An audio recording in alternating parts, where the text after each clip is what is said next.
Welcome to the Amplified CEO with VC and serial entrepreneur Richard Stroupe. With today's guest, Chris Hornbecker, a serial founder and tech CEO with multiple successful exits in cloud and software services, including Xgility and Solutions Developers. He now invests in future leaders through ventures like Stronghorn and Right Seat, with a focus on AI and mentorship. Chris Hornbecker, welcome. Thank you. Appreciate you having me. No, man, the pleasure's all mine. I appreciate you making the trip down to not only participate here in this podcast, but also our upcoming conference at with Cape Fear Ventures. So, yeah, I'm really looking forward to it. Should be a great time. Yeah. How was your drive down yesterday? Drive down was easy. Left Ashburn probably 7 in the morning, was down here by 2, 3 o'clock. Yeah, it's pretty easy. It was a great trip down, and we stayed in your saltwater resort last night. It was amazing, amazing evening. Thank you. Got up, had coffee, looked at the beach this morning, finished a few emails, and did that all from the desk, and watched the ocean. It was pretty cool. Yeah. So you have a really neat place there. I appreciate it. Yeah, it's been a journey for sure. Yeah, tell me about that a little bit. How did you end up building that place?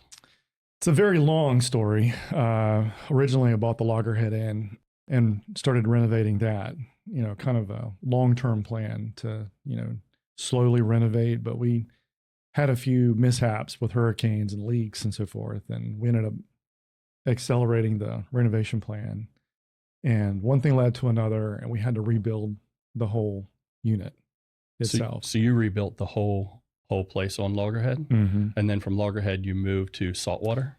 Yeah, so after we got a team together to renovate Loggerhead, I decided to buy a property 2 blocks down to build the concept of saltwater suites, which was the 700 square foot suites with washer and dryers and full kitchen.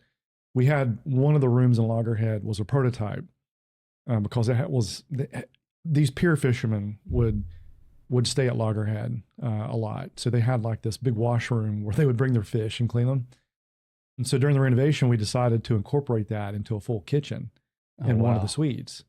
And once we did that, like people went crazy, like, oh my God, it's like a 1-bedroom unit with a full kitchen, So I'm like, oh, we're on to something here. So then we took that model and went to an architect and developed a floor plan layout, using a full kitchen and washer and dryers, and started from the ground up to build saltwater. Wow. Yeah. It's an amazing facility. We, I was blessed enough to bring my son with me, and we had a great time last night. So. Yeah. So he went to the gym this morning, right? He did. Yeah. Is he at Clemson? He's at Clemson. I have a daughter at Clemson, and then another daughter still in high school. Is she also going to go to Clemson? I think she wants to go to Clemson, so we'll see. You went to West Virginia, right? I did go to West Virginia. What was the appeal for Clemson? I think you know that we're both mountaineers, just from different places and different states. App State versus West Virginia. That's right. Same mascot. Why did your son choose Clemson? It was really kind of a last minute decision. He was playing hockey, as you know. I used to travel all over the country. He was playing a lot of hockey, and the last minute he decided he wanted to go to college. And we took a trip to Clemson after he got there. He just liked the culture, the atmosphere. And when we got there, he said, this is the place. And then my first daughter, she decided to follow, and she's down there, just completed her first year. And maybe we'll have one more down there. We'll see. That's a bunch of Tigers in the family. Tigers and Mountaineers, I guess. That's right. I've been to Clemson one time for a concert, long time ago. And who did you go see down there? U2. Okay. But Rage Against the Machine opened up for U2. Oh, wow. Yeah, it was kind of a crazy set, but it worked. So did you really go for U2, or did you go to see Rage? I went to see for Rage. That's what I thought. Yeah. Went to see Rage. Very cool. Yeah. Speaking of, you went to Metallica this weekend, right? I did this past week. My son and I went to Metallica. He's a huge Metallica fan. It's kind of cool that we can do that and share. And for Christmas, my wife and I got him Snake Pit tickets. So okay.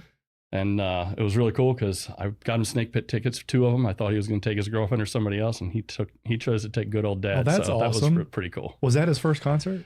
No, we've been to see them a couple times now. Okay. So last year we flew to Chicago and went to Soldier Field and saw them. It was pretty neat. Yeah, it's amazing. It's kind of interesting as your kids get older. We used to travel so much for sports, and now we get to go travel and see concerts every once in a while. So it's kind of a good father-son thing. And I know that you're a Metallica fan as well, and a couple other places, but I also have been to see Taylor Swift and some other things with the girls. So you cover the base. That's right. Yeah. That's right. Well, we've been to a few shows together. Yeah, for sure. What was the first one we went to? I believe 311 and Sublime. 311 and Sublime. Uh-huh. Yeah, the new Sublime. Not the old. Can I tell those stories here? Of course. So I'll never forget that. You're like, hey, come on, Horns. We got this. We got first row seats to go see 311. Yeah. And I recall we're sitting there and we're watching the band, and 311 comes on. The mosh pit forms, and the next thing I recall is you jumping the rail and jumping around in the pit. Okay, so yes, I am a huge mosh pit guy. I am. It's a little bit of a therapy session for me. We actually took my nephew Chaz to that show. We did, yeah. That was his first mosh pit experience, I believe. Oh, that's awesome. Yeah, I think he was young, just starting his career, and it's been good to see him excel. Yeah. In his career now as well. So yeah, I was at the same Metallica show with you. Yeah. How did you enjoy it? We actually had stadium seats. So I took my son to see Deftones earlier this year, where we had basically like a snake pit experience up front. But we ended up standing, the whole time for like 8 hours during, all three sets. So this time he's like, all right, if I want to go, let's sit down. I'm like, you're not going to sit down. But we were on basically the 50-yard line, 6 rows back. Wow. So it was really Sounds good. Like really good it seats. Was close enough, right? Yeah. It was good. But of course the rain kind of damped the whole thing. But it wasn't settled too down bad. by the time the concert started, so that was kind of nice. Yeah. Well, other than going to concerts and chasing your kids around, what else is keeping you busy these days? Well, as you know, I exited my third venture in, crazy enough, April Fool's Day, 2022. Mm.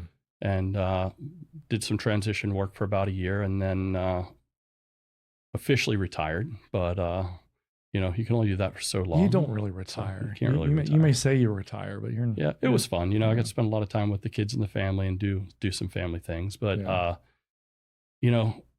as you know, you built several companies and very successful companies. Kind of when it's in you, I guess, right? Mm-hmm. And you sit around and you think, wow, growing up in the situations I know we've talked about before, I started my first career working on farms, and you learn that hard work kind of becomes a self-worth and a self-value. And, when you take a break after building companies for so long, you start to think, what am I really doing here? Mm-hmm. And you grew up in West Virginia, right? I grew up in Western Maryland, but went to West Virginia. Okay. And how big was the farm that you grew up on? It was.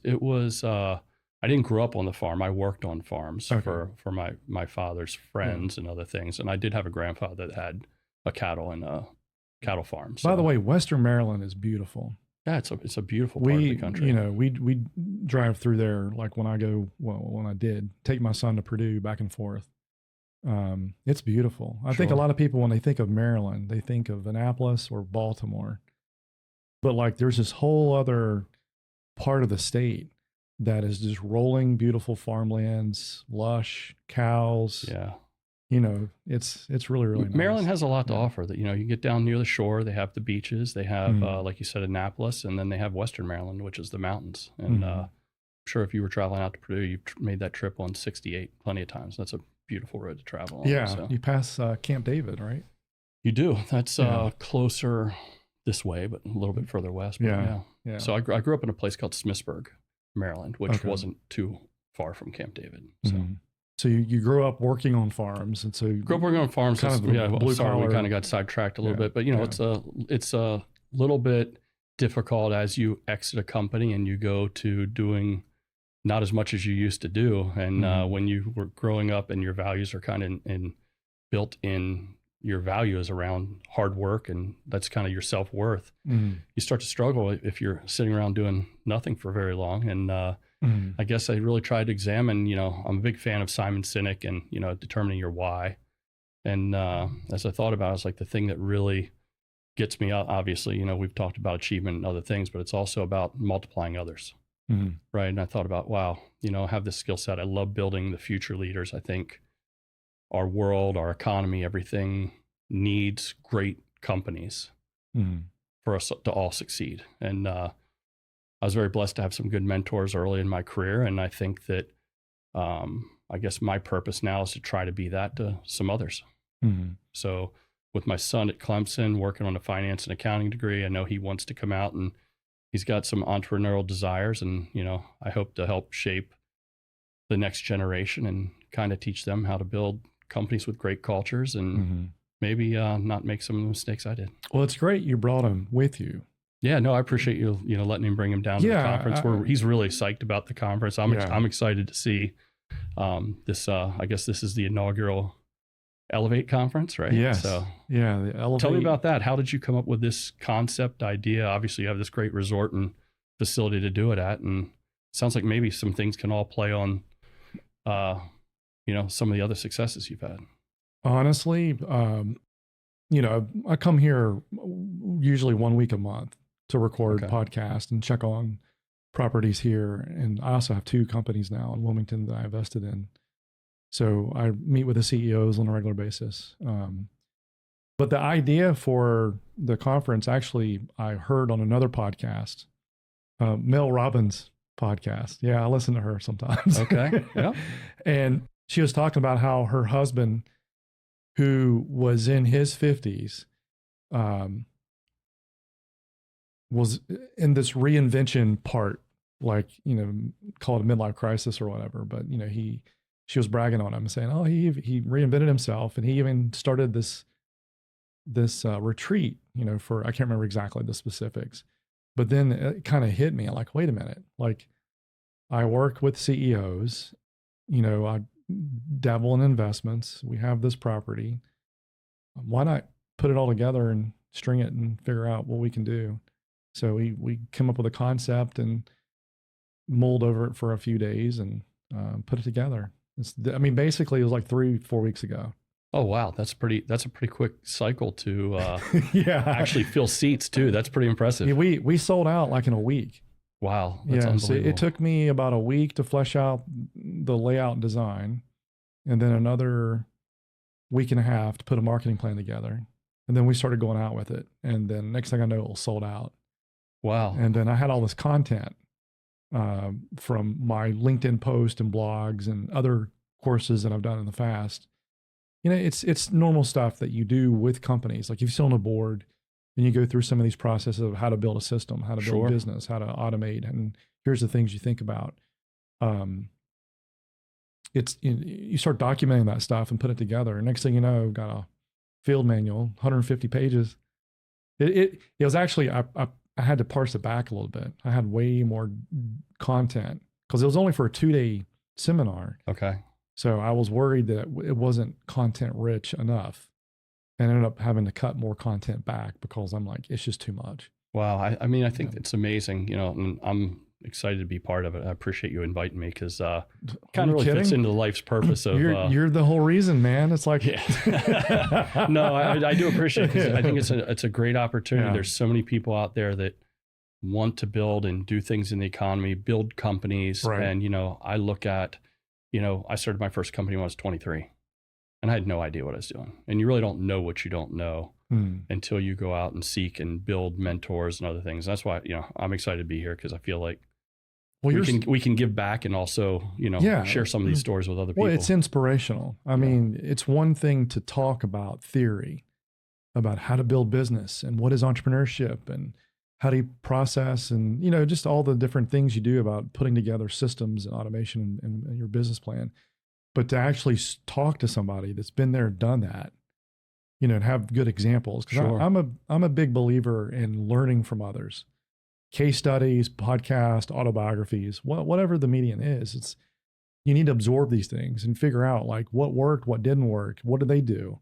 I tell my kids, I tell the classes that I'm am able to go and guest lecture in, the same thing. Like learn from others that have been there before. Like don't take advice from people that have never been there. Sure. Like go to the ones that have been successful, figure out what did they do? What path did they take? What risks did they have? And how did they become successful? And start documenting those things and figure out how I could put that to work. Yeah, no, I only laugh when you said learn from others. And, I joke because, you have those conversations with your kids all the time. Oh, I'd like you to learn from my mistakes, not from your own, right? Right. But no, I think that's extremely, extremely valuable. And, there's a lot of people out there that are on the professional circuit that speak for a living but haven't done it. Mm.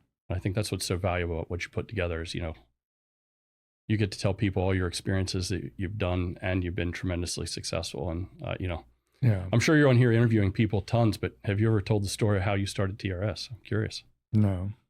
Are you willing to? Not today. Okay. This is about you. All right. But you're right. I mean, there's a lot of folks that are preaching the benefits of starting a business and entrepreneurship, like even in the university setting. All these professors that are promoting entrepreneurship, like how many businesses have you started? Have you exited? Did you pivot? What were have you run payroll? Did you put a loan on your house to run the business? Did you cash out your payroll on your credit card? Did you cash out your 401k early to do whatever? Some of these crazy antics that you have to do, but it's like part of the model. But yeah, it's very, very interesting. And what I found is it's rare, to find somebody that's actually built and, levered a company up and got it successful, whether it's an exit or scaling. It's extremely rare. I think the statistics like 80% of all businesses fail after the first year. Yeah, it might even be higher than that in the whole scheme of things, right? Yeah, it's very risky proposition, and it's not meant for everybody, but for those few that decide, like once it gets in you, it's in you. Like you just want to get after it, and it's hard to let it go. Sure. And I know we're going to talk about that later, but with the multiple businesses. Okay. But tell me a little bit. So you started your first company at 23. I did. What were you doing before that time? So I went to school in Morgantown. I got a industrial and management systems degree after, I guess, really trying to figure out what I wanted to do. I started in engineering, computer electrical, changed to biology for a year, realized that wasn't, going to be the plan. And got an industrial management systems degree, and then went to work for Anderson Consulting in, a long time ago. How about Anderson's the Accenture. It's now Accenture. That's right. And I went to work in Pittsburgh and flew to DC every week. That was where your customers were at in DC? Yeah, I worked during the Bell Atlantic 9X merger, which became Verizon, and worked in 1996. The Telecom Dereg Act caused a lot of software to be built. So I was fortunate enough to get on a project here in DC, which got me a little closer to home. But I flew out of Pittsburgh every week and flew to DC, and I have nothing bad to say. It was a tremendous experience. Working at one of the big firms back then, got a lot of experience. You worked really hard. I think there's times where I worked like 37 straight hours. I'm sure. Yeah, I had a similar experience at Oracle when they put me on a project in Atlanta. Oh, hey, what happened? Like 80 hours a week. Yeah. Well, it was in between my clearance. When I switched companies. Because I was with BAE Systems at the time, and I took a job at Oracle, and they were waiting on my clearance to transfer. Because, it takes a while sometimes. So they decided to send me to Atlanta to Bell South. Okay.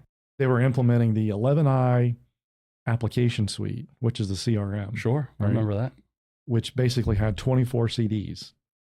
That you had to install them all together, and then there's work to do after you put the data together to make sure it all syncs together. And it was a big system, but then it was all this maintenance and patching. And they had a lot of folks from India that were on work visas, and I would say 90% of the team was over on work visas. Wow! And for some reason they popped me there, and I was working from 9 in the morning until 2 in the morning the next day.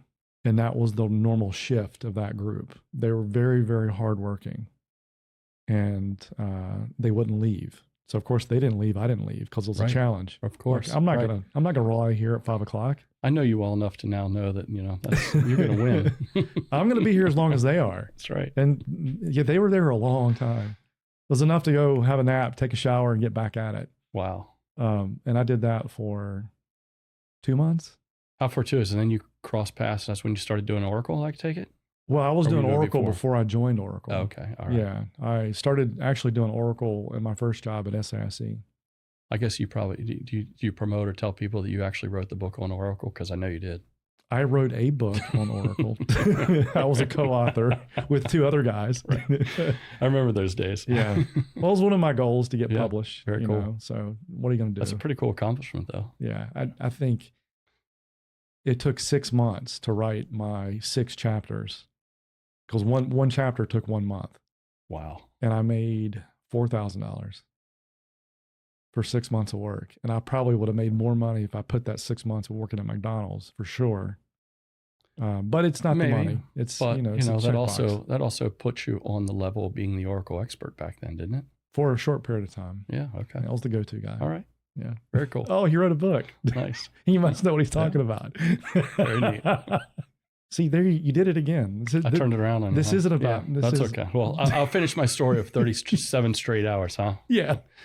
So I was working at Anderson at the time, and we had an outage, and I think I worked for about, it was definitely 37 straight hours, and it was funny because after the outage finished, the partner had a big meeting on site, and I fell asleep.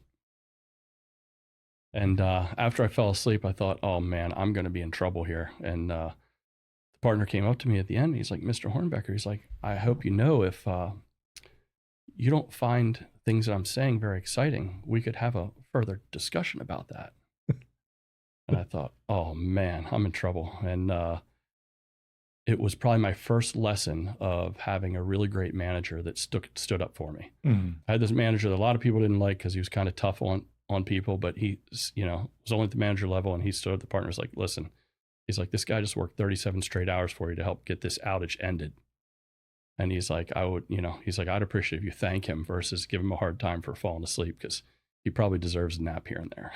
And I thought, oh boy, he let me off the hook. Yeah. He wasn't a Bill Longberg type manager from Office Space. Right. Yeah. That's right. No, he was great. He stood up for us and took up for his team. And I think it was a good lesson learned. That's there. good. So, yeah. So after Accenture, I had an opportunity to start an industrial automation company.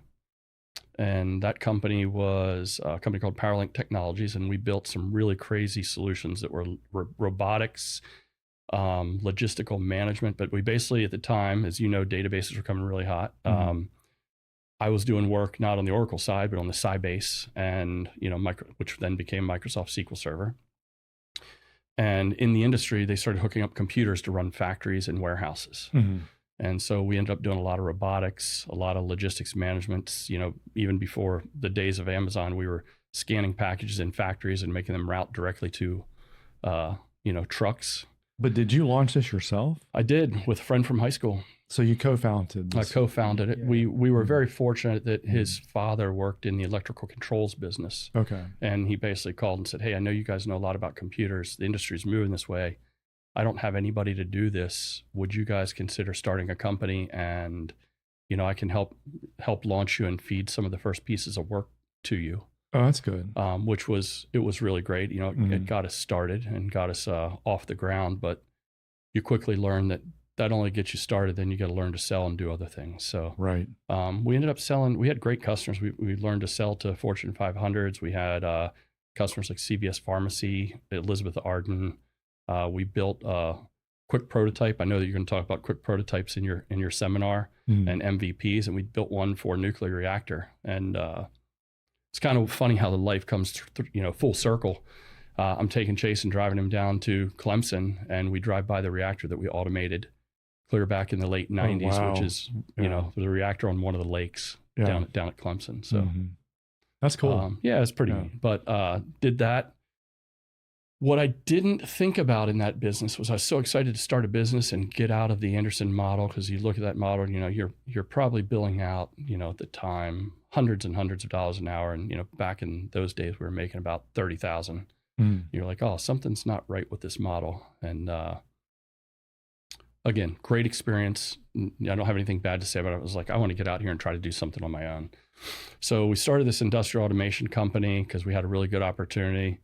And the biggest lesson I think I learned there was that you have to be a little bit more intentional about your life and lifestyle. So when you're automating a factory or a warehouse, you're not hanging out in New York, Miami, LA. You're traveling to remote areas of the country, living out of a suitcase 3 weeks out of the month. Mm-hmm. And, that's not really the best model for later having a family. Mm-hmm. So, it was a lot of travel. And the second lesson was that I didn't think about scale. When you're moving material over top of people's heads, with bridge cranes and automating them, it's really hard to build a scalable company mm-hmm. because it's hard to trust somebody else is going to develop computer programs, algorithms, or move material without making mistakes. Mm-hmm. And finding people that want to travel that much and be in remote areas, right. Yeah. One of the interesting things is when you're starting up a new facility or a factory, you're part of a huge team. And it's pretty cool, that team, how everything's coordinated to build a new, maybe warehouse or whatever. But in the end, typically there's performance bonds for things starting up and running and making sure that the start date's hit, because if start date's not hit for a major corporation in their factory, they're going to lose money. Mm-hmm. And what happens is everybody else, all the equipment manufacturers get the first priority of schedule. The software guys get the very last piece. And typically we were supposed to have the last, 7-8 weeks to test. Very often we would get the system 2-3 days before it's time to go live. So it was working through around the clock, and it just wasn't a very good business to go build and scale. Did you find were you working too much in the business and not on the business? Oh, 100%. Yeah. How big was your team? We grew that one to 7 figures pretty quickly. Team wasn't huge. It was, around 10, something like that. Okay. But it was really hard to find people and keep good people that would want to travel that much, right. work in that environment. Again, great experience, never turn the clock back and not do it, because it was a great experience to learn those things. But I think, as we moved into the 2000s, we realized we had all these developers and programmers. And at the time, the web and e-commerce became very hot. Mm-hmm. And we realized, hey, we could, sell off some of the technologies, which we did to customers, and then start a company. We started a company called Solutions Developers Corporation, which was mainly e-commerce, web commerce, using the same talent, but staying right. local into the DC region. So before you started Solution Developers, what year was that?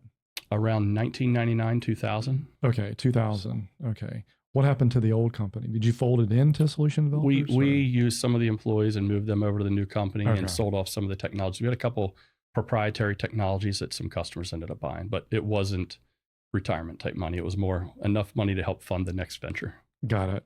Okay. So you got a lot of really good experience. Great experience. Working and scaling a business. I joke that that's, that was the MBA, right? You're learning. And I think that one of the most fortunate experience I had when building that was to get involved with a couple CEO clubs. And not really CEO clubs, because I was always typically the youngest guy in the room. It was more like, I was joining another club of a bunch of mentors. Like a peer group. But they weren't really peer. I have had the smallest company in the group, and it was great to learn from people who had built and scaled companies before. And, I still have some of those people who are still really good friends, and, I'm very blessed and thankful that I've had them as people as advisors. So being a young man who was exposed to some really interesting technologies and customer methodologies and processes with Anderson Consulting at the time, what was the spark that created this ambition to go on your own, to do more of an entrepreneurial type model?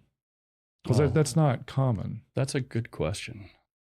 As I was younger, growing up in small town, Hagerstown, Smithsburg, Maryland, I saw people who had built their own businesses and become very successful. And it seemed like they had more freedom and control of their own lives and destiny, right? And I think one of the things that I thought was, wow, you go create your own business, you have a little bit more control and freedom to do what you want. And that's kind of I guess a little bit of a fallacy in the beginning, because then, if you don't put the right systems in place, the business can easily control you. Right. As we've talked about before. But I think it comes down to as I look at some of my big core values is being a little bit independent, but also like, I'm trying to think of what the right word is. It's having the freedom to do what you want when you want. Did anybody in your family start a business, or were they entrepreneurs? I didn't, have anybody in the family, but I had parents, friends of parents that had businesses. Okay. Was that a motivating factor? I think that was probably a motivating factor, of course. Maybe, seeing that some of them had some great successes in their businesses. But I think, again, like you said, there's a lot of people who have those businesses and it becomes a lifestyle business and they don't learn to scale or ever get out of it. Mm-hmm. Yeah. Just coming from a small rural town, there usually we see people that have family members. Sure. Because there's a lot of small businesses in small towns, right? It's what they do. And you kind of catch the entrepreneurial bug that way, or maybe there's a motivating factor, or if somebody told you can't do it, or you won't, do something, or. We could probably get into a lot of stuff about that. So, I grew up to a single mom and who remarried when I was 8. And, my biological father wasn't around, but, you've met my stepfather, I believe, mm-hmm. who I consider my dad. I have his name, obviously. I do remember as a kid somebody saying, oh yeah, they'll never be able to do it. And, I think that some of those type of things spark you to have some sort of drive that maybe is mm-hmm. healthy but unhealthy. Right. Getting a chip on your shoulder. Yeah, basically. For sure. Yeah. Kevin was here. He was also from a small town near Houston. And he had a similar experience. Okay. Yeah. So have I. So it's kind of a shared experience that way. But when somebody puts a bug in you, it says you're not worthy. You won't amount to anything, or you can't do something. All it does is just fire you up to do more of it. Like, oh, okay, I'll show you, kind of thing. 100%. Yeah. But I think as leaders and entrepreneurs, we also have to put that and be healthy about putting that in check, right? Because it can create drive that. There's a dark side. Sure. You probably saw last night, my son challenged me to lose 10 pounds. And I said, there's no way I'm going to lose this bet. So you said game on. I said, we're ready. Let's go. You were at Max's Pizza. That's right. You had a full menu. You put that incredible pizza in front of me, and I said, nope. You ate a salad. What were you thinking? That's right. You know what I was thinking? That I had to be able to win on that. Right? Yeah.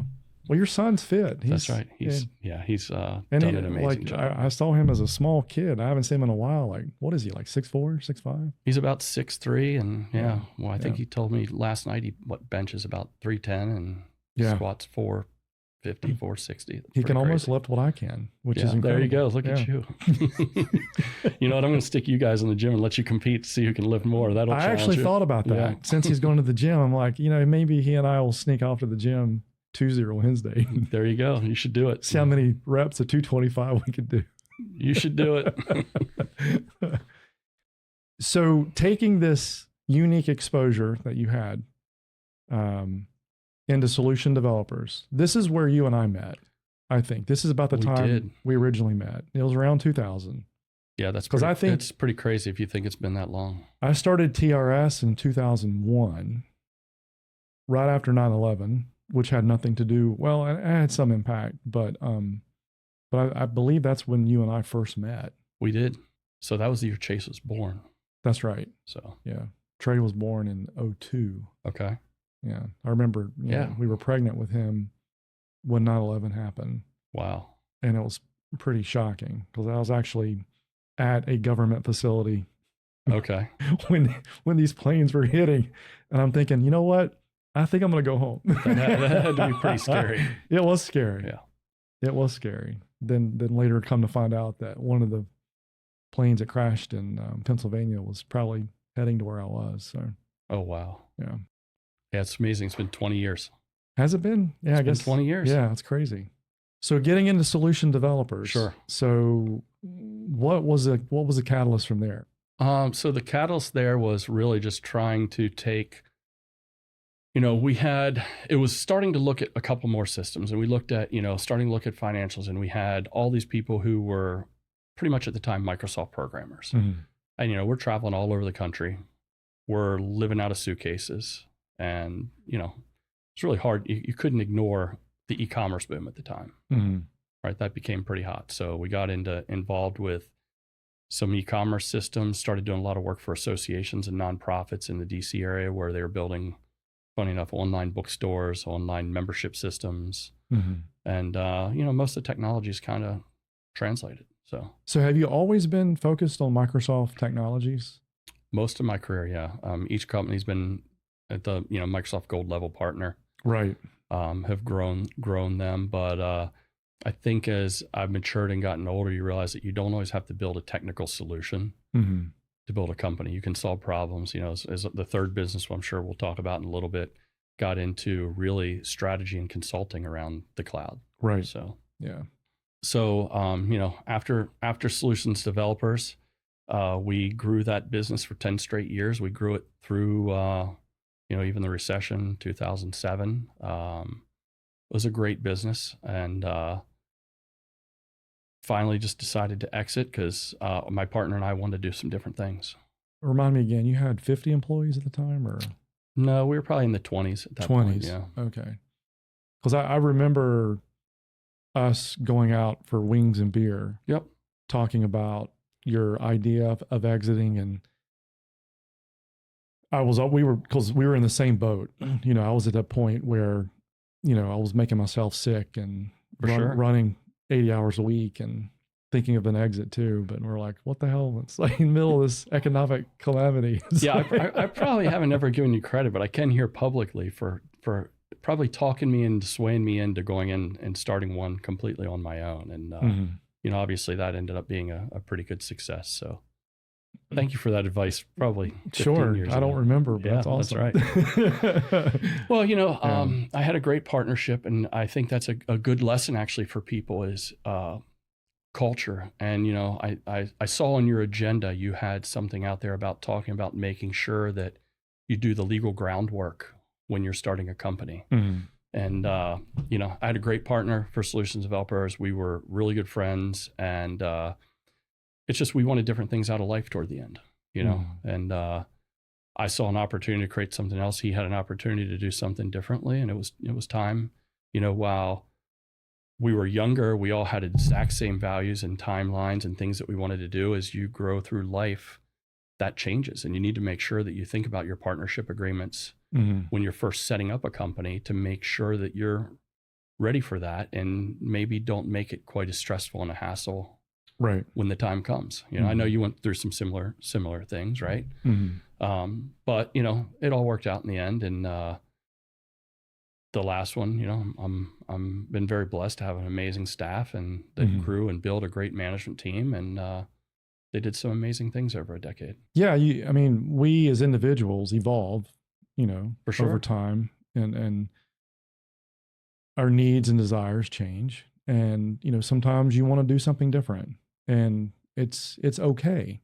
Right. And that's why you have partnership agreements and shareholder agreements, and talk about strategy, and you can figure out all types of different exit strategies, or bringing in other people to run your business and to allow you to go do other things. Because, you don't have so much amount of time. That's right. And working in technology, if it teaches you anything, it can basically say, you could be replaced in a short amount of time if you don't keep up with trends. And the future is heading towards, just like with AI today. For sure. I know we're going to talk about that, but we can talk about that a little bit here. AI was a joke, right? 20 years ago. Yeah. Oh no, you need a human being in the middle. Are you crazy? Your computer can't make decisions. That's right. Now, well, it sounds, talking about that previous topic, it sounds cheesy. You think of the Stephen Covey, begin with the end in mind. But you, as an entrepreneur, somebody trying to build value in an organization, you really have to start to think. I think we all think we might know at the end game, and that's going to change. But you really do need to at least have some target that you're thinking about. Hey, here's how I'm going to start it, and here's how I may think about getting out of it one day. It may be a couple options. But at least, especially in a partnership, talking about what that looks like, because the beginning can all seem very exciting about starting the company. Right. And then you get in the grind together, and then you're doing things, and then real life starts happening, right? Exactly. And as we both know, life can turn on a dime. That's right. Yeah. which is interesting, but also So, depressing. It's the fun. It can be the fun part, right? So, Yeah, I guess. I'm a big believer that it's always, different opportunities, right? You got to look at Right. the opportunities. So when you decided to sell Solutions Developers, hmm you said you had 20 some employees. That's right. So I'm factoring. Is that about 8 million revenue, 7 million? Yeah, I think we're right around there somewhere, right around the 5-ish or so. We're right in that. Yeah. I don't remember the exact Yeah. details as long Did as ago you- it was, but Did you hire a broker to help you sell the business? I did not. or- I actually sold it to my partner. Okay. So that's what I said. At the time, he wanted to do a little bit different things. He wanted to build a products business out of Right. something that we did. And, I think So he for, bought you out. for me. So I ended up getting bought out. And then I Okay. kept a couple customers and Yeah. And is related that some is that stuff business to still around today? Is he It is. still It's a working? different name now, though. Okay. So And he's still doing the Microsoft I support? believe they're doing that work, but they do. We got into doing a lot of accreditation and compliance software, Mm-hmm. and they moved on to build that. And obviously, I moved on in the collaboration space with SharePoint at the time. That was super hot, and we were blessed that industry and some things took along the Microsoft 365 path, and SharePoint became one of those components. And we're kind of right place, right time, hard work. There's an old saying, right? Right. Or luck is the intersection of hard work and opportunity. So we had some good breaks, Right. and that was a fun business to run. And what I learned during that one was it's all about culture. Mm-hmm. It wasn't always about the technology solution. It was about building culture even before strategy. And as we built culture Mm-hmm. and you hired people for culture, you grew people and grew leaders, those people could do great things. Mm-hmm. Was it an amicable split between you and your co-founder? Yeah, I think in the end it was. I mean, there's obviously when you're negotiating any type of monetary deal, it can be somewhat contentious, Mm-hmm. right? So, and that's why I say, get those agreements in earlier, because then exactly what the split's going to look like. And I think that it's very easy for people to place different values on things, Mm-hmm. and what the value is intrinsically to you than if you have a formula or you've already developed that, begin with the end in mind plan, right? Right. Exactly. So after your second company, Sure. so now you're ready to launch Xgility. That's right. Yeah. So what year was this? We launched Xgility in 2011. So from 99, 2000 to 2011, 11 years running solution developers. And Yeah. now here you are again, starting from the ground floor. That's right. Yeah. Part You 3. got So what made you want to push forward? Because it sounded like the first experience was a lot of work, and maybe it was more than what you had thought. And then you decided to kind of roll it into the solution developers model with other people.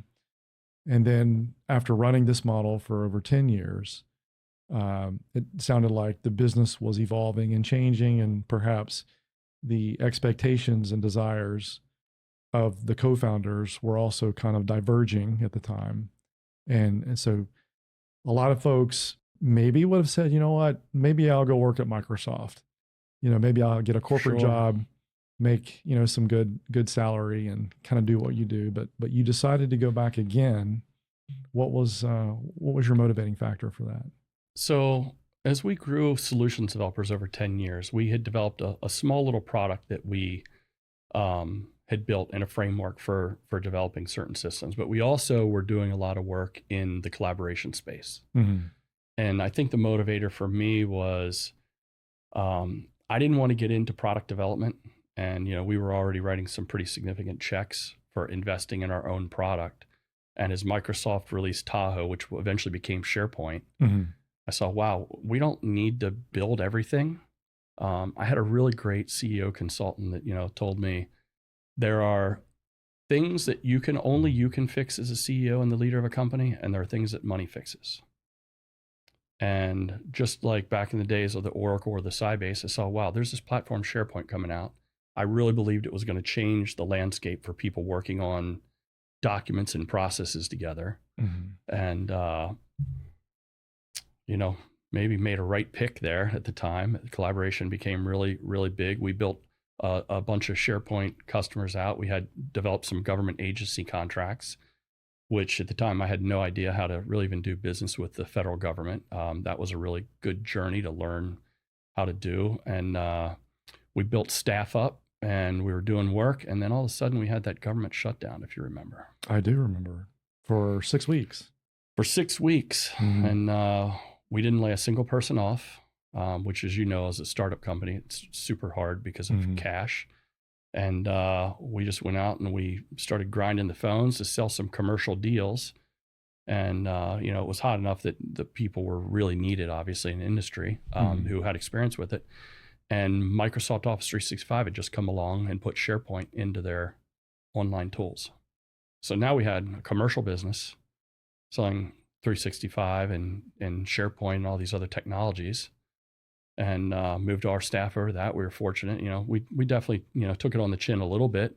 But I was a big believer that, not doing layoffs was something that helped with culture. Mm-hmm. It helps you track people in the future, helps you build that internal teamwork atmosphere. And so we went out, we got people put on some commercial work. So everybody was still gainfully employed, and then the government opened it back up. Mm-hmm. So now we got dual lines of business and we need more people really quickly. Right. Yeah. But it ended up being a great strategy and philosophy for de-risking the business, because you have commercial where you can build new products and new innovation, and then you can bring those over to the federal side. Mm-hmm. So I think it was a great lesson learned there for being able to take technology from one area to the next. Right. Did you bootstrap your businesses or did you raise any funds? I did not raise funds for any single one of them. Okay, so you're bootstrap all the way. It was all bootstrap. First one rolled money into the second one. Second one used some of that money to start the third one. Mm-hmm. And then, as you know, was able to exit that business in 2022. Yeah, a lot of people don't understand. It's like when you bootstrap, like you're going out without a paycheck for a while. Oh, for sure. You're the last to get paid. Right? Yeah. If you get paid. But even if you're working in the business, you could bill, like you could work your first month. For sure. And then submit your invoice. And then most of them now are net 45. They used to be net 30, but traditionally they're net 45 or net 60. So theoretically, you could go 3 months without a paycheck. So I tell entrepreneurs all the time, be prepared to not eat for 3 months, or at least have 3 to 6 months of savings so you could pay your bills. That's right. Well, in the consulting business, like you had just mentioned, you may hire 3 people, 5 people, 10 people, whatever it is. They bill for the first month. You send out your invoices. Right. You're still cutting payroll every 15 days. Exactly. And, I think that was one of the big things that finally hit me when I decided to exit was everybody's like, oh man, you must be killing it. You got 100 and some employees, or maybe it was 120 with contractors. And really all you're doing is you become a big bank in that business. Exactly. You're cash flowing the business. And, I said, well, we make more money when things even out and we stop growing. Mm-hmm. But as long as we're growing, it's still, feeding your profits back into the business. So it sounds like a Ponzi scheme. Yeah, that's funny. And then, and then in the end, the end is if you're not paying attention. I think this is a good lesson for your listeners or new entrepreneurs that are starting. If you don't pay attention, all of your net worth is wrapped up in one place. Exactly. And you have to be very careful. And when I decided, to finally merge with another company, it was really about trying to get some of the capital back off the table and limit risk a little bit. Mm-hmm. So just kind of winding the back a little bit. So you started Xgility. Mm-hmm. This was 2011. Yeah, 2010, 11-ish. 10, 11, okay. We incorporated Xgility in 2011, but we were working on the plans before that. Yeah. And then you exited in 22? No. In 22. In 22? Yeah, so it was about 11 years. Okay.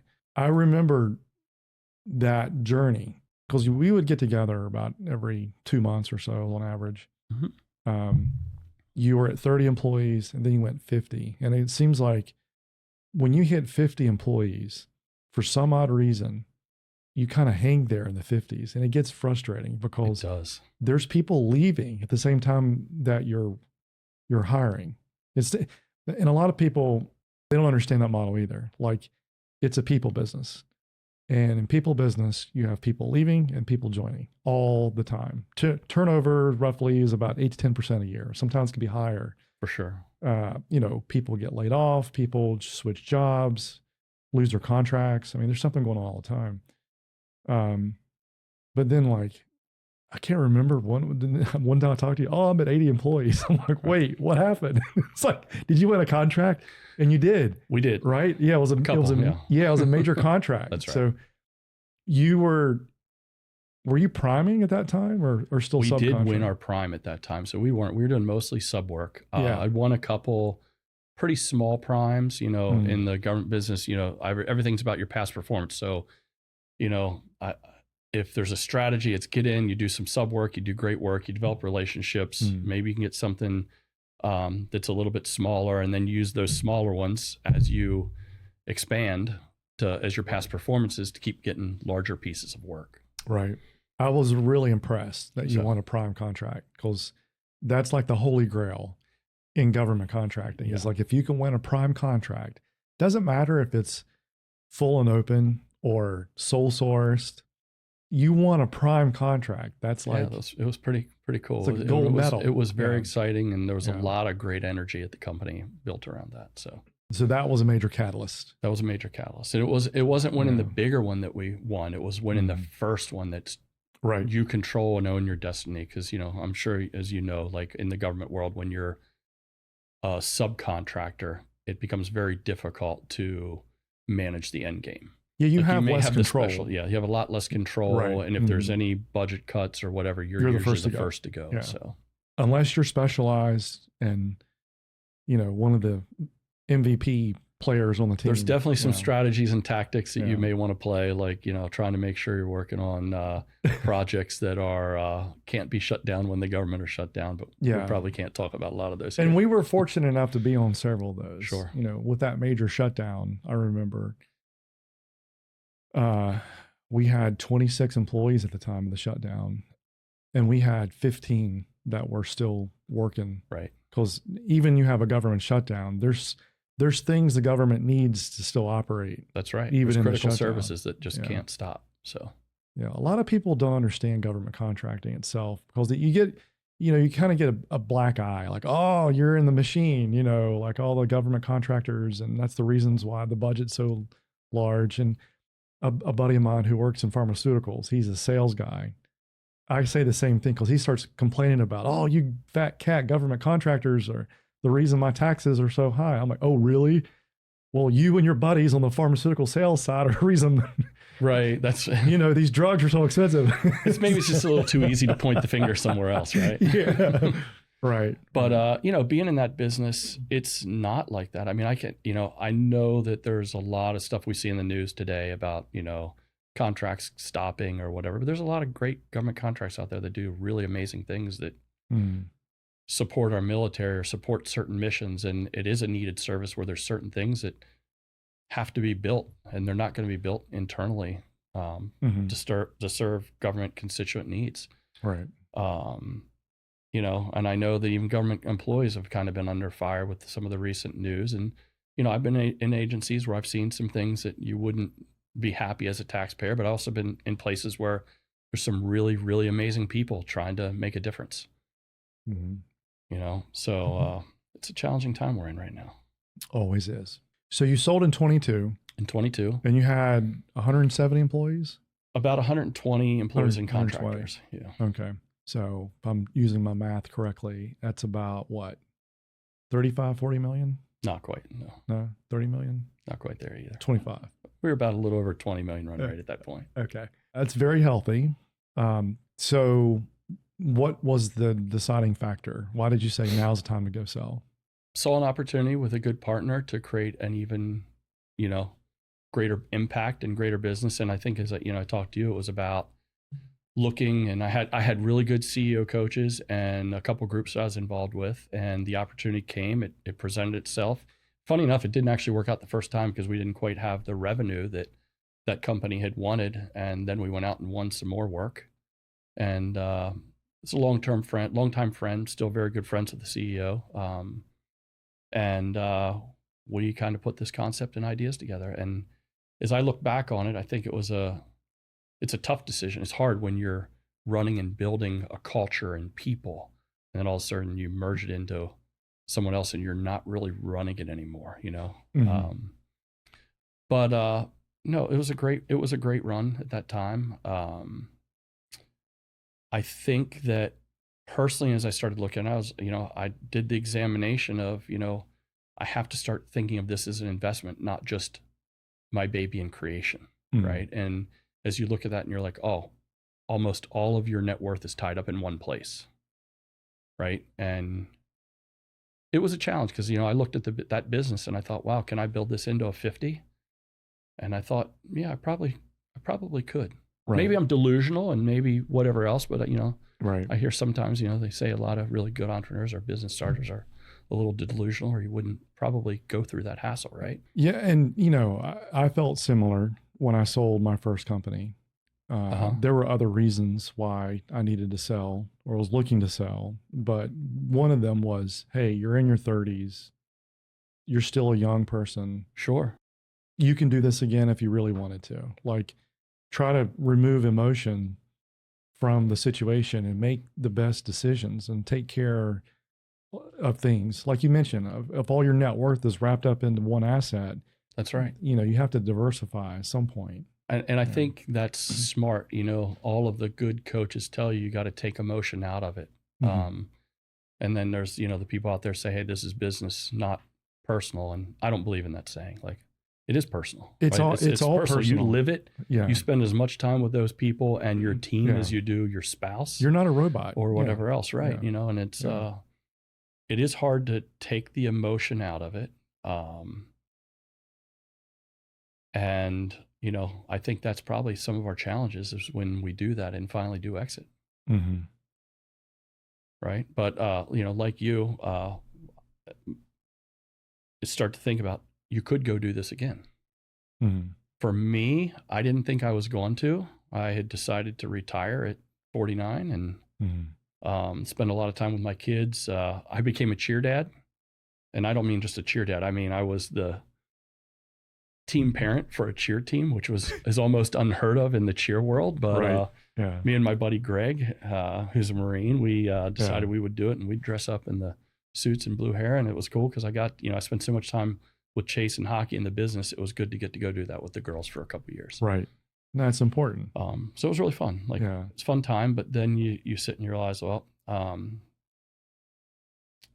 don't want it to not sound humble, because I think my reason for being is to try to help magnify others. And I know I said that probably earlier in the beginning, but as I looked and I said, what am I going to do? I have this opportunity to maybe now go coach and help other entrepreneurs not make some of the mistakes I made. Mm-hmm. And I was very blessed to have some good mentors early in my career. And ultimately, that's why I appreciate you having me here, because I get to do some of that. So absolutely. Yeah. So it'd be fun today. Well, as I mentioned, it's a very inspirational story, and others need to understand and listen and hear and take your lessons forward. Yeah. So my son and I now have, and it was all him. We get into the AI space in a while, because I saw you smiling and the eyes glistening when we talked AI. But last summer we decided, he's studying accounting and finance, and hopefully I'll be able to get my girls involved as well, as they get more interested in business as they get a little older.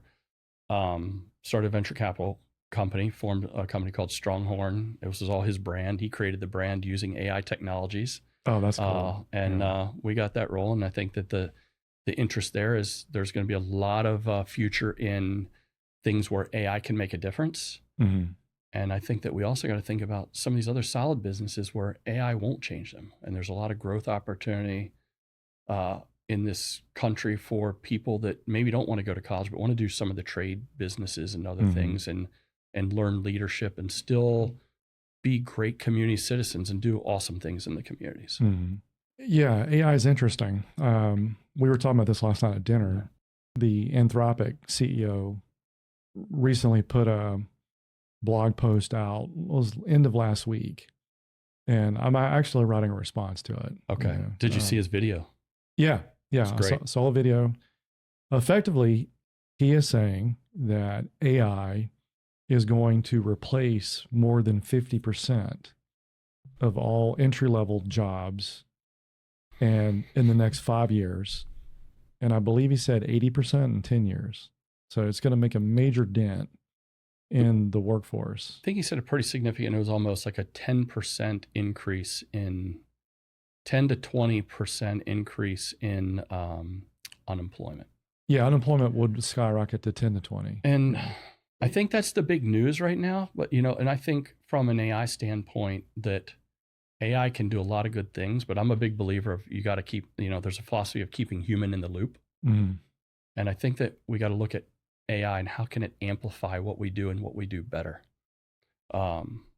Side note, it drives me crazy when I saw these schools and, you know, my kids, and they're saying, oh, you're not allowed to use ChatGPT or you can't use AI in any of your projects. And personally, I believe we should just be setting the bar for the delivery of the projects should be better and higher, but teaching the kids how to use these because it is going to be the future. Well, I mean, you can't tell them, don't use this cool technology that'll make your work more productive and improve efficiency. You would think not, right? You know, so it goes to where you're swimming upstream. It's like this concept where the academics, the government, politicians, in my opinion, they're afraid. Like I feel as if like this monster technology is going to come and erode the current structure of how education is delivered and how businesses are run. But it's going to happen, right? I mean, you see big tech leading the way with like Waymo, for example. You know, Google with the Waymo, the self-driving cars. A lot of companies, was it Microsoft, said that most or a large percentage of their development now is using AI tools. And I believe it. And every one of these companies are laying off developers.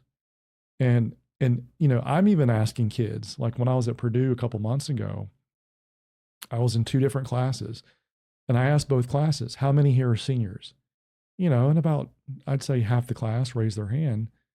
And I'm like, okay, how many of you have jobs? And it was like less than half of those graduating had jobs. Wow. And of course, I asked them, what job do you have? Like, where are you going? Who hired you? And then I asked the other section, I'm like, okay, what is your plan? Like, you don't have a job. What are you going to do? And I got, I don't knows to, I'm going to grad school. So they're going to keep going down the academic route because they have nothing better to do. Sure. But it is a clear sign of the times that companies, large companies, are developing more use cases of AI tools, and that is starting to replace human beings, specifically those that are white collar at the moment, like writing code, doing engineering, you know, basic stuff like that.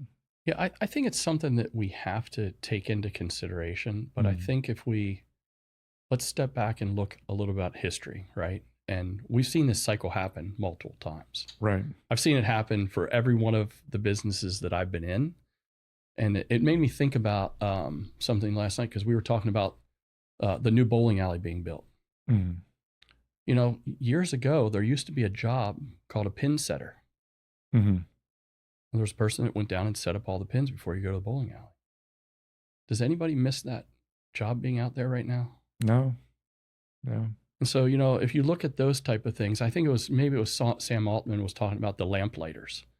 Nobody goes around lights lamps, and, you know, us, you know, being around the telecom industry. Remember, there used to be a switchboard operator that take a plug and plug a phone in every time you make a phone call. Mm-hmm. We don't miss any of that, right? That was way before our time, though. But yes, I know. But yeah, but I'm saying like all that type of we're not that old. Yeah, so we're lamp-lighters, I hope, right? But as you think about that, like our GDP and our output as a country has still grown over just from the, you know, the 90s, 200-300%. And if you look at, you know, the first business I started was industrial automation. You know what everybody told me? Oh, you're putting people out of work. I was like, well, you know, there is a part where we have to do something to remain competitive because other countries are going to do it. But I guess, you know, and maybe it's the sickness of being an entrepreneur that I have this abundance personality. And I think that, hey, there's going to be opportunity out there for everybody. Yeah. But you have to maybe rethink and change and transform the way you think about things. And you also have to transform faster. The scale at which we have to transform and retrain what we're doing is much faster. But if you think about industrial automation, it was, you're going to take the factory jobs away. Well, you're not. Maybe you're retraining those people to not do a dangerous job anymore. And maybe if they're willing and want to learn something more, they can now learn more about, if you think about the automation of a material handlings or a distribution center, now there's nobody carrying boxes around, but there's tons of logistics work. I have a bunch of, quote, nieces and nephews and friends that are going to Tennessee to study their logistics program, to learn how to move things around. Those businesses or jobs weren't here back in then. And then we go to commerce, right? Like we got into e-commerce. Everybody said, that's going to destroy all of the stores. But are the new jobs that are being created, are they quality? Because, if you read the BLS statistics, the non-farm payroll jobs, for the longest time, a lot of government jobs, government was leading the way, right? Because they were doing a lot of the job creation. But if you look into the private sector, a lot of these new jobs are like $25 an hour or less, like working at retail, working at restaurants and coffee shops and, breweries.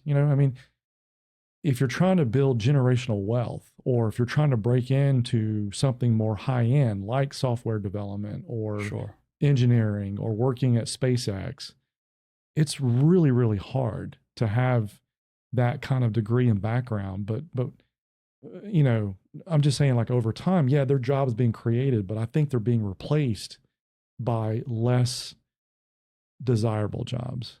I don't know. We'll see. It's a scary thing. It is scary. I can understand why there is such a fear around it. And I think that the news amplifies that a little bit. I think that the message out there is to be prepared to transform, continue learning, learn at a faster pace, right? Growth mindset. It's a growth mindset. That's why I said it's abundance and growth mindset. It's it's the Carol Dweck's work of growth. There's going to be opportunity out there, but it's going to be different. And I think the challenge that we have now as a society and schools and everything else is, can we change quick enough to match what the future is going to behold? A lot of people in AI discipline will say, we don't believe AI is going to replace people, but those that don't adopt tools will be replaced by those that do. Well, and that's where I was going back to the industrial automation. Those factory jobs that might have been dangerous or other things got replaced by some robots, but there's other industries that get created by some of that. When we get into e-commerce, everybody thought, there's going to be no more retail stores or whatever. But think of the whole industries that created. That web and e-commerce created analytics, data, and BI, because everybody's trying to figure out how can we market and sell more. So there's other jobs that got created around those industries. When we went to cloud, I remember doing cloud and somebody being like, you're no longer going to have any IT administrators around. Those jobs are all going to be gone.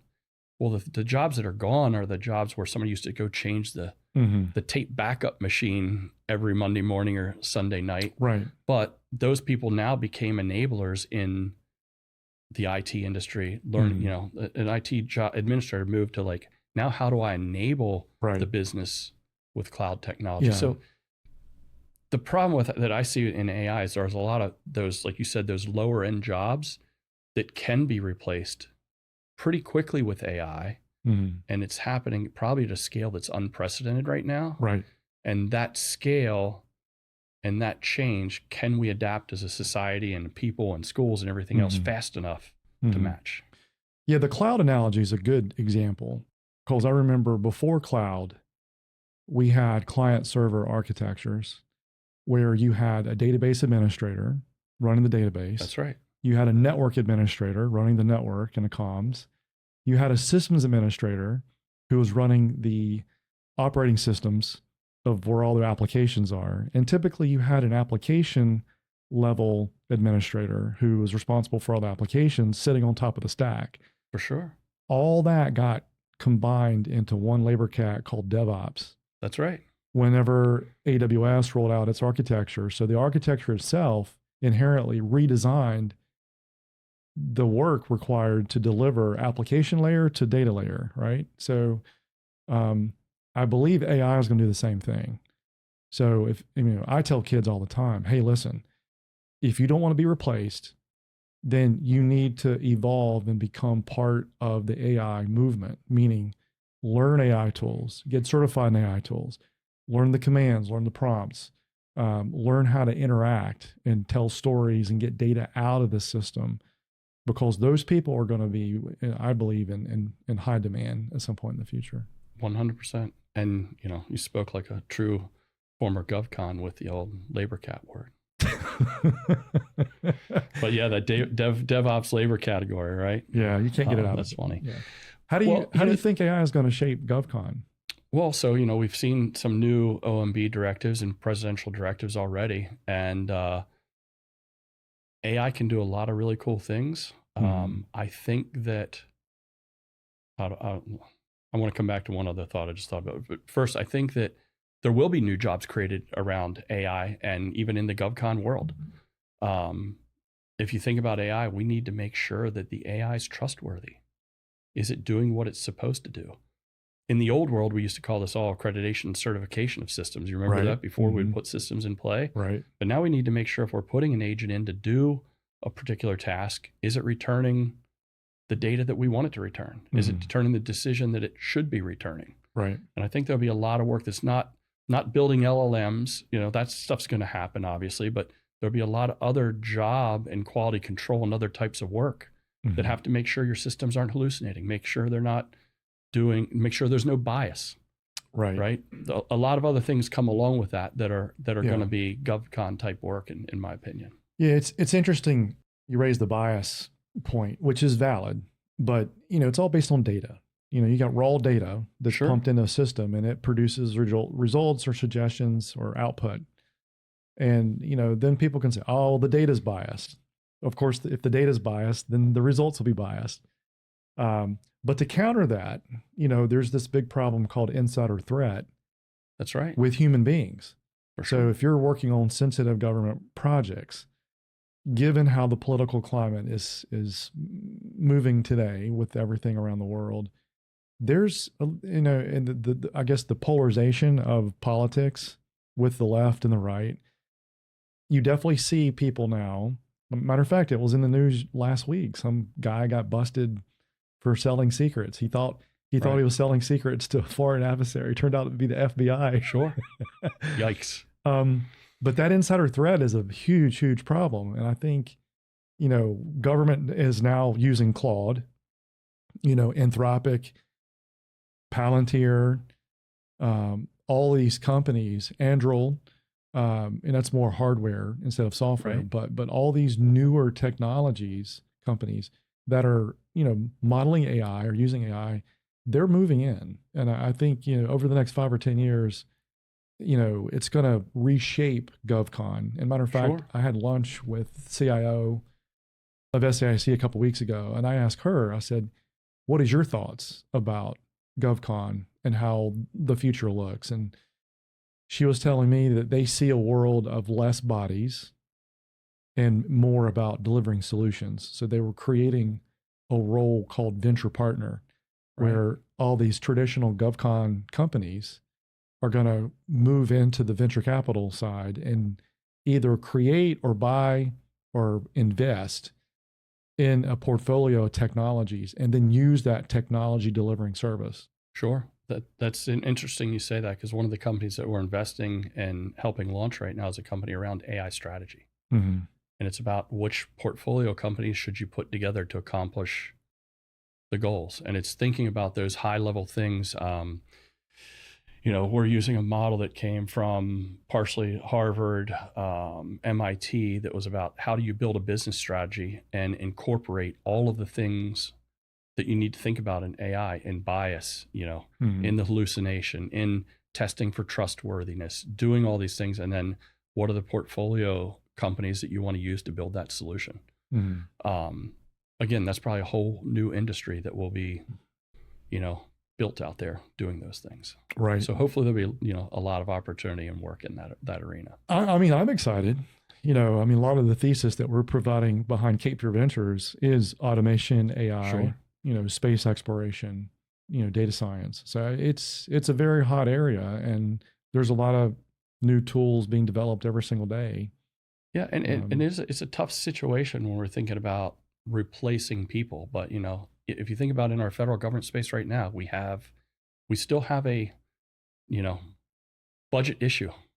It's and massive. It doesn't matter which side you're on, because some people want to spend money on something, some people want to spend money on other things. If we can figure out how to use AI to make things more efficient, serve the government constituents better, and produce better outcomes, everybody wins. Yeah. Two biggest issues I see in the government. Obviously, they spend a lot of money on foreign policy. So that's money, dollars going to foreign countries for whatever purpose. So there's a lot of that happening. And of course, inside the country, it's payroll. Government effectively is a jobs program. We put a lot of people to work, and sometimes they're not very utilized. I remember a project manager. This is when I first joined Oracle, and when I got my first assignment outside of the one we talked about in Atlanta. That was temporary. But the project manager was a government manager. He would sleep at his desk every afternoon. And it became comical, sort of like, it's just normal. That's just the way things are. And it goes to culture. Yes. And the culture in the government is based on complacency. It's based on 9 to 5. Let's just get through the day, do what you have to do, the bare minimum, and then we'll get to it later, kind of thing. And it's sad. I wish I could tell you that I haven't seen that exact scenario, right. But I have. But I also want to be careful, because I've also seen some people who are just tremendously passionate about what they do, and they work so hard they may overcompensate or make for some of the others. And hopefully those are the people that we have in those positions in the future. But AI is going to be here, whether people like it or not. I think we got to figure out, how do we make us the most competitive and best nation in the world doing it. Well, and there's an argument, there's a severe population problem happening, like, for example, in China and Russia and some of these other countries. And that's one of the reasons they're pushing a lot of these robotics, automation, the use of AI. Whereas our country, we're still attracting a lot of people. There's a lot of people around the world still moving in. I mean, obviously, we're having the population issue as well, to some degree, but we're also importing a lot of people. And we have to put them to work. For sure. Right? Otherwise, if you don't put people to work, you have problems. And there's still a serious problem that we're going to face in the future if we don't create enough jobs. There's something that has to be addressed, but I just want to believe that there's going to be opportunity. It's just going to look very different. Yeah. This is why I don't enter politics. That's right. Likewise. It's too restrictive, and most people don't want to hear the truth. It's like, well, somebody once told me, it's like, no matter what you say, if you say one way or the other, 50% of the people hate you. So we'll just avoid that. Right. Exactly. Yeah. So what's next for you? So you're doing investing. So doing some investment in a little bit of real estate here and there. Also some other technology companies. We have one investment that we're working to launch, a company called Right Seat. And the whole premise around that is, in 2023, generative AI technology became very, very popular. And we came up with all these things called co-pilots and assistants and all these other things to help a worker. And, we think back to 1984, they call them co-pilots and assistants because they don't want people thinking they're taking your job. Again, we go back to that whole concept of human in the loop. And from some of the CEO groups I'm in, people were coming to me and they're like, hey, what should we be doing about AI? And I realized there's this huge gap of people not knowing where to get started. And it's not about using any specific technology or any specific, but it's about thinking about all of the policy things that you might have to think about in the government world related to AI, right? About before you start taking on a project. Thinking about in commercially, what must we be thinking about, or what platforms do we use? How would we consider implementing, our first MVPs and getting some wins? And the whole concept about right seat is because right seat is where your co-pilot or your navigator sits. So that's the the name and the idea. It's really around helping people find talent in the AI arena, and then helping just with the general strategy. How's that going so far? It's very exciting. It's fun to be part of something that at the ground stages again. Yeah. So there's this concept called imposter syndrome. Right. Did that play into your mindset on why you had to keep pushing forward? Because you said you were tired, but then you kept moving forward.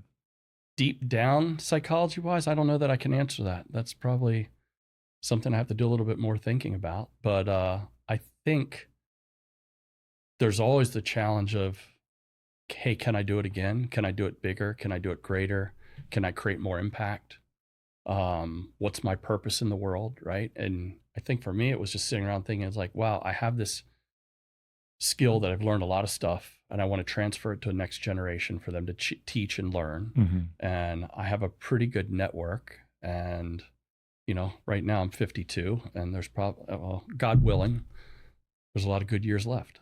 Oh, there's plenty of good years. Right. So, you know, but I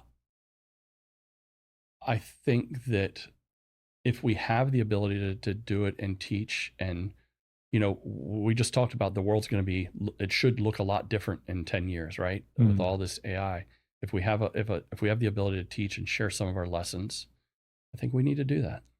Yeah. And imposter syndrome, I don't know, you know, I've done it a couple of times. So I've proven that it's possible with the right mentors, the right help, and the right team, the right culture. The right processes, like, you know, you're about to talk about it at your conference. It's not as magical as some people think. But when you, or I want to believe that at least. Right. But when you decided to exit, to officially exit, not roll forward like you did twice. Right. But when you exited that third company, did you have something in mind that you wanted to do? And you were like, spending time with your kids, obviously, is one thing. That's a no-brainer. But did you find a purpose? Like, were you satisfied for a period of time?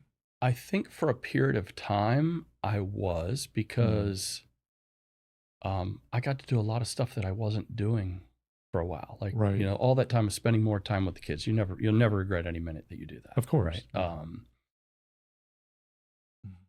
I don't think I intended to do anything else. I thought maybe I would make some more passive investments.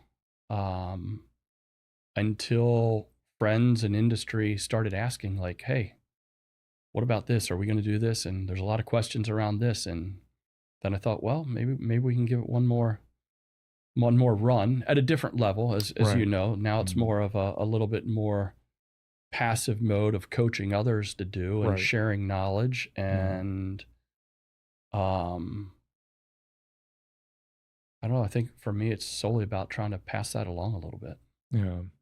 I was very blessed early in my career to have some good mentors. I would never be sitting in this seat talking to you. You know, I remember growing up and thinking, wow, you know, if I just got an engineering job somewhere, that would be like complete success in life. And there's nothing wrong with that, because I think there's a lot of great jobs to do that you can contribute to society. But, you know, without a couple CEO mentors, being at the right place at the right time a couple times, and having people that were willing to teach me and learn that I could learn from, you know, they changed my life, my family's life, probably. And I hope we changed a lot of lives around us and people that worked at fun company to work at. Yeah. That's awesome. So I think there is a psychological switch that happens. Like, after you sell a company, because you're part of a system. It's sort of like, you know, I work out with a bunch of ex-NFL players back in Ashburn, and they tell similar similar stories, where when you're part of a system that's very disciplined, very consistent, you're part of a wolf pack, a group of people all united around a cause or a purpose. And then all of a sudden you're on the sideline, you're cut, you're not part of the team, you're not traveling with the team, you're not in the game on the field, participating on the wins. Whether it's a win or loss, doesn't matter. The fact is you're together working towards a common goal. And when you don't have that camaraderie, when you don't have that purpose, it can be very dark and depressing. For sure. And I think that's where the imposter syndrome kind of comes through, where maybe it was a fluke, maybe it was just pure luck. You didn't deserve to go through that experience, and you kind of forget the 80-hour work weeks and the missed opportunities and staying up and, running payroll till 3 a.m. Some of those things you don't really remember, but what you do remember is the guilt and the doubt and the depression and the darkness that comes with it. It's like, wait, okay, fine, I'll do it again. I'm going to show myself that I can do it again. So you're highly competitive with yourself. For sure. And, in some ways, I kind of deal with that. And it's interesting. There was I saw something on, it might have been Instagram or LinkedIn, of a young kid's valedictorian speech like a day or two ago. And it was talking about all he did was want to be valedictorian. And then for 15 seconds, he reveled in it. And at the 16th second, it was almost like a so what moment. Mm-hmm. And his pitch to his fellow classmates was, make sure whatever you're doing that you're still going to be excited in the 16th second. Right. And it's kind of like that. You've been through multiple exits, and it's interesting when you do have a very high performing group and you're an achiever and the team is building, you're having a lot of fun getting lots of wins together. You build momentum, getting a lot of small wins. And when that ends, there is probably something missing. And, I've never really kind of delve into the psychology about it, but I know imposter syndrome is real, and people are like, oh no, I'm going to prove to everybody that wasn't a fluke. We're going to go do it again. I didn't think about that intentionally, but you never know. There could be some underlying in that. Yeah. I mean, especially if you're like a highly competitive, Sure. like insanely competitive person. Right. Which I'm guilty of. Yeah. And you just, once it gets into you, you really can't stop. It's a good thing we're not playing tennis or golf this afternoon, because I won't let you win. We can go to the gym. Okay. I think you're going to take me there. No, it's a real thing, but it's motivating, For sure. Trying to have a purpose and live a good life and give back. And like you said, mentorship is very important to folks like us. Yeah, I think that's you just mentioned something that triggered a thought. And early in your career, I think when you're building companies, you're so driven and so achievement oriented that you think about nothing's going to get in my way. Mm-hmm. Right. As we get older and we mature a little bit, I read a great book. Daniel Goleman has a book called What Got You Here Won't Get You There. Mm-hmm. And it talks about going and transferring from being that achievement mindset. You can still be achievement mindset, but it's achievement of, I can do anything I want if I put my mind to it, versus now I got to build a team, learn to be a little bit more empathetic and get things done through others and help them build. Mm-hmm. And I think that's a huge piece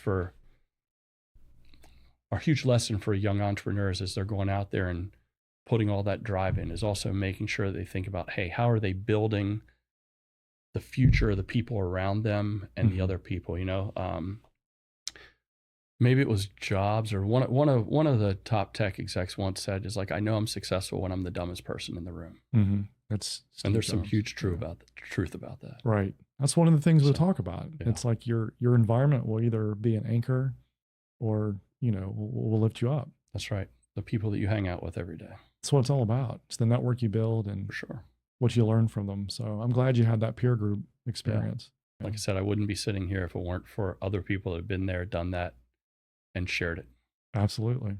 Well, this has been a great discussion. I appreciate you agreeing to do the podcast, and obviously stepping in to be the guest speaker on Wednesday. I'm super looking forward to it, and I feel honored that you've selected me as one of your speakers for your inaugural event. The first speaker. You're the only speaker. There we go. All right.